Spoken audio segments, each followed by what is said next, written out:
All right, class, let's get going with our third set of boards here on the scientific revolution of the Enlightenment. Our essential question: how did the enlightened despots try to bring about change to Eastern Europe? So enlightened despots, philosophers inspired the leaders of Eastern countries. So we had Eastern countries such as Prussia, Austria, and Russia that had enlightened despots. They wrote and believed rulers should promote the good of the people. Leaders in the East wanted to modernize their countries like those of the West. And the model that a lot of these enlightened despots took was King Louis XIV, France. Now, Frederick the Great, or Frederick II, 1740 to 86, from Prussia, very powerful man, one of the greatest German rulers of all time with strong military background. His father was a strong military leader, made sure he got into school to study military. Profoundly influenced by the Enlightenment, especially Voltaire. He actually invited Voltaire to come and stay with him in Prussia. Voltaire was there for a little while, but then kind of got in a fight with Frederick and then went back to France. Prussia attacks and takes Silesia, which was in the northern part of the Habsburg Empire. War with Austria for 8 years, 1740 to 48. Prussia gains people. So when they took Silesia, which was a large area, they more than doubled their population. The 7 Years' War from 1754 to 63, Austria tries to take back Silesia with the help of Russia and France. So both Russia and France supply Austria with money and manpower. Prussia almost loses the war, but Russia pulls back its troops. Then you had the Treaty of Paris in 1763.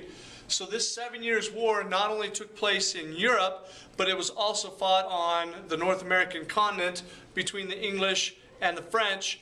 And eventually the English would dominate, especially in North America. And with the win Prussia, France then starts to decline.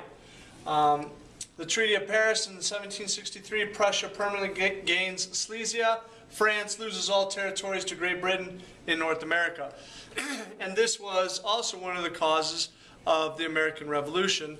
If you remember in 1763, the Treaty of Paris, that caused the war in North America, caused Great Britain then to increase taxes on their the colonies, and then the people in the colonies got upset, and then they had a revolution. So the 7 Years' War had a lot more effect around the world than just in Europe.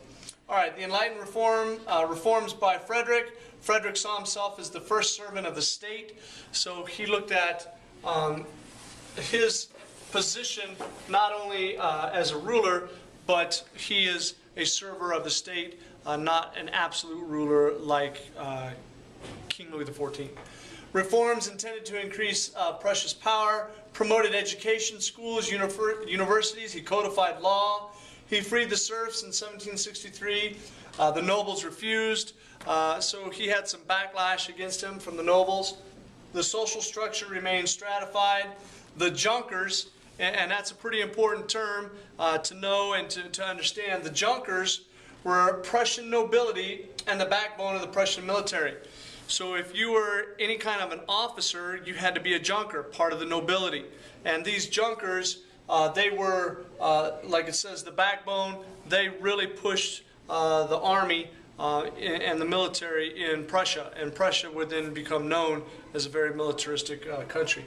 Now, Catherine the Great of Russia, 1762 to 96, she was a German princess who had a hand in having her husband, Peter III, assassinated. And then she became essentially Queen of Russia.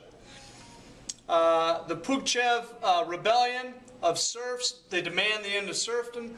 There were many landlords and officials that were murdered. This happened in 1773. Kind of put a scare into the people in Russia, but it was essentially put down by the army. Now, Catherine then gives the nobility more power, and serfs, they were even worse off than before. So the serfs, essentially they're bound to the land almost like slaves, and they actually lost some freedoms or power when Catherine gives the nobility even more power. Catherine imported Western culture and increased the publication of books. She also allowed religious toleration. So she was, an enlightened despot. Russia annexed areas of Poland and the Crimea region around the Black Sea. All right, we have Maria Theresa of, essentially Austria. She was not an enlightened despot, 1740 to 1780. Took control of the Habsburg Empire from her father, Charles VII. Centralized control of the empire, helped the serfs, brought Catholic Church under state control, but she did not seek out Enlightenment ideas. As a matter of fact, she did not want them in her kingdom at all and kind of pushed them out. Then we had Joseph II, 1780-90. He was perhaps one of the greatest of the enlightened despots, firm believer in absolute rule. So he tried to institute, absolute rule in Austria and the Habsburg Empire, but it took a lot to set up that system in France and in Spain.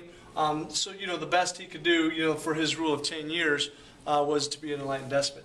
Deeply influenced by the Enlightenment, abolished serfdom, 1781. Freedom of religion, Protestant and the Jews, freedom of press to a certain extent, reformed judicial system, abolished torture, death penalty. He established hospitals, schools, orphanages, even a poorhouse where people could go if they were, so destitute. His successor, Leopold II, forced to reverse many of his reforms after he passed away, mostly because the nobility did, put pressure on him and thought that these reforms were not in the best interest of the state. All right, so that's some about the enlightened despots. Remember, history's no mystery. Take good notes.